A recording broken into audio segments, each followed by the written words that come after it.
Sa una mga igsoon, niabot din sa among kinabuhi kanang lisod na sitwasyon, kanang bisan sa among pagkaon naglugos mi kung asa ang pangitaon. Then nakauna-una mi kung makasurvive pa gumihan ning panahon na sa tiyang nagbulag-bulag ang among pamilya. Then ato ko sa akong magulang, kana siya wala na siya trabaho, kung makausahay mangawat na may saging silingan na may makaon. Ingana nakalisod ang among kinabuhi sa nang igsoon. O tungod na ng mga igsoon, di asad mi napalayo sa Ginoo. Kung nakabuhat sa mga butang na dili maayo, like ka ng pangawat aron makasurvive ra. Tungod sa kalisod sa kinabuhi. Ano nakasulti ko na yung mga igsoon? Tungod ang atong pagatunan ro sa about sa kinabuhi ni Timoteo. Sulat ni Apostol Pablo ngadto kang Timoteo. Ug ang atong text day karong igsoon is di makita sa unang Timoteo 4:6 padulong sa 16. Pero ang atong main verse ni igsoon is diri ra sa 12. Ako kung pagbabasahan ng verse 12. Ayo itugot nga tamayon katungod sa pagkabatan-on. Himuha hinuon ang imong kaugalingon nga panitignan sa mga magtotoo pinaagi sa imong pagpanulti sa batasan sa gugma ug sa pagtuo sa kaputlo. Ato ito ko itong mga lungsing. Alabing balay gunog ng Lord, salamat ang mga pangkatado. Salamat sa higayon Lord na makatuon sa Pinas mga pulong. Ano Lord, nabli na yung mga kasing-kasing Lord na mga pulong Lord, ang kinabuhi Lord, o di ka ng malabay ka ng Lord. At di ang kutugin ganun ka naman sa pangalan ni Cristo Jesus. Bago tayo proceed sa unang butang natin pagkatulong ng igsoon, tugutin ko niyo nga akong basahon ang background sa book sa 1 Timothy. Si Timoteo sa kabataan nga Kristohanon nga taga Asia Minor, ang iyang amahan Griego o ang iyang inahan Hudyo. Nahimo siyang kauban og luyo-luyo ni Pablo sa iyang buhat ingon nga usa ka misyonero. Ang unang sulat ni Pablo alang kang Timoteo nagisgot sa tulo ka dagkong butang. Una sa tanan kining maong sulat usa ka pasidaan batok sa mga sayop nga pagtulon-an diya sa simbahan. Kining maong pagtulon-an naglakip sa mga panguna-una nga iya sa mga Hudyo ug sa mga dili Hudyo. Sumala pa niini kining kaributan nga atong ipuy-an daotan. Ang usa ka tawo maluwas lamang kung mabatunan niya ang talagsaon ug tinagong kahibalo ug mga paagi sa pagkinabuhi sama sa paglikay sa pipila ka matang sa pagkaon ug sa dili pagminyo. Ang maong sulat naglakip usab sa mga pagtudlo bahin sa pagdumala sa simbahan ug sa pagsimba. Bisay-say usab ang kinaiya ug paagi sa pagginubi nga angay batunan sa usa ka pangulo ug sa katabang sa simbahan. Sa katapusan gitambagan si Timoteo sa angin niyang buhaton aron mahimo siyang maayong alagad ni Kristo. Kaya pahinumduman usab siya sa iyang kaakuan ngadto sa uban pundok sa mga nagtutuo. Ayun. Naday tay tulong nga pagtulunan karong buntagon mga igsoon. Pero bago ta mo proceed inasa tay mga pangutana. Una, unsay gusto ipahinumdom ni Apostol Pablo ngadto sa batan nga si Timoteo. Ikaduha, lakit ingon nga Kristohanon unsay pagtulong nga kinahanglan natong maangkon gikan sa sulat ni Apostol Pablo ngadto sa kang Timoteo. So ang unang butang atong makatunan ng igsoon is giamuma sa pulong. Dili makita sa 1 Timoteo 4:6 ug 8. Yan dire. Kung itudlo mo kini sa mga igsuonan mahimo kang maayong sulugon ni Kristo Jesus, makita nilang ikaw matuto sa mga pulong sa pagtuog sa matuod nga pagtulunan. Ang imong gisunod apan likay ang mga himuhimong sugilanon nga dili angay sugilon. Pinuno abansayang imong kaugalingon ug kinabuhing Dios nun. May kapuslanan pong paugnat sa lawas apan ang espirituhan ng pagpaugnat mapuslanan alang sa butang kay makahatag ng kini kanato kinabuhi ug karon ug sa umang abot. Gidasig ni Apostol Pablo diri si Timoteo nga amumahon ang iyang kaugalingon pinagi sa pagtuon o sa pulong sa Dios tungod aron maging maayo siyang leader sa simbahan. Gidasig siya ni Apostol Pablo kay siya ang gibilin ni Apostol Pablo sa simbahan sa Epeso. Kay ang simbahan sa Epeso daghan mga pagtulunan nga mga sayop nga pagtulunan nakasulod diri kinahanglan niya buyagon. Ug sa atong kinabuhi mga igsoon Kinahanglan usab nato nga amumaw ng atong kaugalingon pinaagi sa pulong sa Dios o pagtuon sa pulong sa Dios. Pinaagi sa pagtuon, pagbasa o pagpaminaw sa pulong sa Dios. Kaysa paagi ini nga pinaagi mga igsoon, dili nato makita ang atong pag-grow sa pagpangalagad sa Ginoo. Ug aron maging effective ang ministry. Kay once manggod na atiman nato atong kaugalingon sa pulong sa Dios, ug makita sa mga tawo nga nasa atong palibot, maging modelo ta nila ug panigingnan ta sa mga tawo nga nasa atong palibot. Makita nila kung unsa ang gibuhat sa Ginoo sa atong kinabuhi. Makaingon sila nga kinintawanan na usab nini sa nga dili maningani. Kung naatay pamilya nga wala pa sa Ginoo or silingan ba na or kauban sa church nga wala na ni simba, ato sila dasigon maigsoon at ipakita nila ang kamayo sa atong kinabuhi, lalo na sa atong pamilya. Once manggod makita nila kung unsa ka maayo ang Ginoo sa imong kinabuhi, unsa ka kakomitado, unsa imong pagpangalagad sa Ginoo. Once makita nila na bisag dili na mo sila ingon nga mosimba ta, sila na mismo ingon nga mosimba ta tungod nakita nila kung sa kamayong Ginoo pinagi si mong kinabuhi mga igsoon. Kinahanglan nga makita sa uban kung sa kakadasig. Kay kung sa balay, ang kinahanglan sa balay ang pundasyon mo ligon. Kay once kung pundasyon mo give up katong mga kahoy-kahoy sa buwaw, mapil po ito ka guba. Kay once magod makita sa mga tao nga nasa itong palibot nga kita mo'y gadasig, pero kita mo'y luya po, kita po'y dasigonan. Makaingon to sila nga, sulti-sulti ng tawana, pero mura magyapon sa buhat. Kinahanglan nga adlaw-adlaw makita sa mga tao nga sa palibot ang kamayo sa Ginoo sa kinabuhi. Dili ra sa adlaw nga Domingo makita, pagka Lunes dili na, mausog na ta. Kinahanglan nga adlaw-adlaw. Mao kinahanglan nato ang mumaw natong kaugalingon sa pulong sa Ginoo. Aron nga mahimot ang panigingnan sa mga tao nga nasa atong palibot. Kay kung ang bata ganing kinahanglan ang mumaong sa pulong sa kung ang bata ganing kinahanglan mumaong sa gatas, kita usab nga Kristiyano, Kristohanon kinahanglan ang mumaong sa pulong sa Dios aron mo grow sa pagtuo ug pagka-Dios ngon ug sa pagpangalagad sa Ginoo. Kay kung say may tabo nato kung dili nato maamuma atong kaugalingon sa pulong sa Dios. Kay kung ang atong lawas dili mapakaon, di ba na chance nga maluya. Mawagtangan danas sa tanan. Ingana sa dang ato espirituhan ng bayan migsoon. Kung dili nato ma-exercise o di nato maatiman sa pulong sa Dios, na chance nga black slide ta. Na chance nga gamay nga butang pwede ta manload, pwede ta ma-discourage. Isag butang nga pwede ra maayo gud. Pero tungod ng atong huna-huna, layo na kayo. Wala na naka-focus sa Ginoo. Sa gamay ra nga butang nga pwede ra yohon atong padakon. Kitungod wala ta na amuma sa pulong sa Ginoo mga igsoon. Mao importante gud ang pag-amuma sa pulong sa Ginoo or atong exercise ang atong kaugalingon pinagi sa pagtuon sa pulong sa Dios mga igsoon. Kay mo nang importante labi na karon sa panahon karon lisod na kayo, grabe na kayo ang pag-atake sa mga problemas o pagsulay sa atong kinabuhi. Amen. Kay kada usa nato karon namang gyud bang ka problema or kada pamilya na gyud. Kung kinahanglan na nato nga magligon diya sa pagpangalagad o pagtuon sa pulong sa Dios mga igsoon. Kay kung ang motor ganing igsoon kinahanglan gas aron muandar or makato siya destinasyon ingana sa dantaw mga igsoon. Kinahanglan nato ang pulong sa Dios aron makapadayon ta sa pagpangalagad o pag-grow ug mo-grow ta sa pagpangalagad sa Ginoo mga igsoon. Amen. Una, ang personal nga pagtuon sa Biblia ug pagpangalandong aron motubo ang pagtuo o pagka-epektibo sa ministeryo. Unahon nato migsoon pinaagi sa pag-journal, pagtuon ug pagpaminaw sama niini sa atong gibuhat ron migsoon dito sa pulong sa Ginoo. Pinaagi usab niini mga igsoon, dili nato ma-exercise ang atong dili nato makita, dili nato ma-exercise ang atong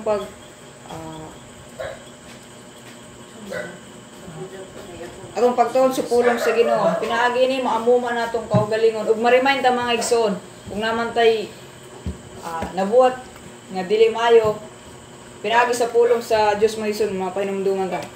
Ug ang ikaduhang butang mga igsoon, disiplinado sa ministeryo. Dili makita sa verse 9 to 13. Ingon dire. Tinuod kini nga panultiyon nga angay dawaton ug tuuhan sa hingpit tungod nini naglimbasog ug naghagok kita pag-ayo. Naglaom kita sa buing Dios nga mao ang manluluwas sa tanang tawo laban ni adtong nagtuo. Isugog itudlo kini mga butanga ayaw itubot nga tamayon ka tungod sa imong pagkabatan-on. Himuha hinuon ang imong kaugalingon nga panig-ingnan sa mga magtotoo pinagi sa imong pagpanulti, sa batasan, sa gugma, sa pagtuo kaputli. Pagkugi sa pagbasa sa kasulatan at ubangan sa kadaghanan. Ingon man sa pagwali o pagpanood hangtod ng mga kudot. Agiawag ni Pablo si Timoteo ang magmakugihon sa iyang ministeryo nga magmalotayon bisan sa mga hagit. Agirimain ani ni Apostol Pablo si Timoteo nga magpadayon bisan taliwala sa mga hagit. Kitong once manggod nga batanon ta, dira gud ta dagan gud kay nga mga tentasyon, mga problema mabot sa tong kinabuhi. Samot na batanon ka niyang imong gitudluan mga magulang pa nimo. Pwede sila mo ingon nga bubuyag ka nila, lisod kayo. Pwede kayo nga nila nga ayo pagsultihan na dong day. Okay, mas magulang ko nimo dagang ko experience nimo. Isa po na nga di kuan ni Apostol Pablo kang Timoteo kay tungod nga batanon siya nga handle siya og church, katudlo siya sa church. Kinahanglan nga maging ligo ng kasing-kasing ni Timoteo. Itungod kay kung dili maging ligo ng kasing-kasing ni Timoteo, pwede siya nga makadungog siya mga istorya nga dili maayo, pwede siya dali ra siya malain or manluod siya unsa naman tong mga naminaw niya. Luoran na naman sila tanan. Luoran tong leader, luoran po tong mga member. Luoran naman. Mga luod na. Dayon, ang maayong ministro ni Jesucristo ay ang maayong ministro ni Jesucristo giato man kagugi paglahutay ug pagsalig sa maayong doktrina. Bilang isa ka Kristohanon, isa gud na ilanan sa Kristohanon kaning isa na diri ang kakugi paglahutay ug pagsalig sa maayong doktrina. Kinahanglan man gud ning kakugi sa damot na sa ministry. Kay once man gud kung itapulan tanan walay mabutang ministry dili maging effective ang ministry. Kinahanglan gud ang tabang sa kada usa aron nga mo grow ug mo maging effective ang isa ka ministry. Dayon ang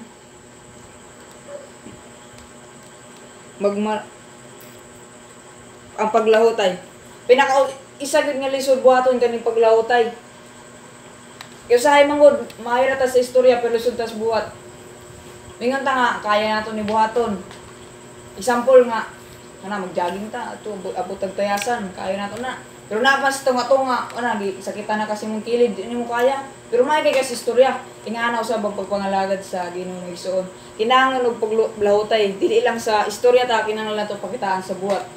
Kinahanglan nato ang umawon ra ang atong kaugalingon sa pulong sa Dios aron mabuhat nato ni tanan, mga Igsoon. Aron mo grow ta sa pagpangalagad niya sa Ginoo. O mahimog mga tumong o mga prioridad sa imong ministeryo o paglahutay bisan sa mga babag o pangitag kilubagon o pagpaluyo sa mga isig magka. Kung naay mga problema nga abot sa tong kinabuhi mga Igsoon, anaman tay mga kauban na sa simbahan nga pwede ta bangayon nila advice, magpatambag ta kung saan nila natong buhaton. Kasi ay manggod kay kung kita ra mismo matubang sa mga problema nga naa sa tuwa, naay posibilidad na dili ta madaog ta din atong makaya. Kinahanglan nato someone nga mukuyog sa tuwa o mutambag sa tuwa. Amen. Kay kung kita ra, kay kung ang kahoy walay ugat, tumbag yun. Kinahanglan nga naay mga someone nga always nga remind mo nga kung gatag ni mong tambag kung sa kinahanglan ni mo buhaton mga Igsoon. Then ato ta sa ikatulong butang mga Igsoon, huwaran sa kinabuhi ug ministeryo. Dili makita sa verse 14 to 16.